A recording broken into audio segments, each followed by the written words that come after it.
So kung kayo ay mahilig din sa wipes, isa to sa mare-recommend ko sa inyo dahil very affordable. 5 pieces na, 80 sheets, at kung saan, meron siyang unscented at meron din siyang may scent.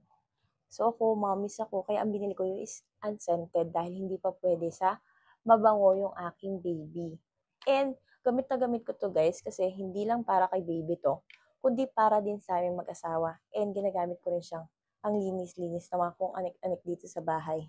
So very useful talaga. So 100 plus mo, meron ka ng 5 pieces na unscented wipes.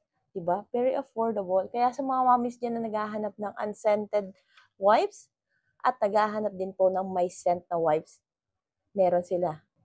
So, ako kasi, ginagamit-gamit ko yung mga wipes, hindi lang para kay baby, para panlinis-linis na din ang aking mukha.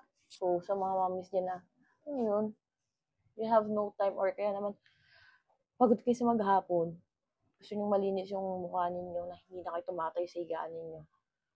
Wipes din yung pwede nyo gamitin. Ito na ang bilhin ninyo. 80 pieces na and maramihan pa.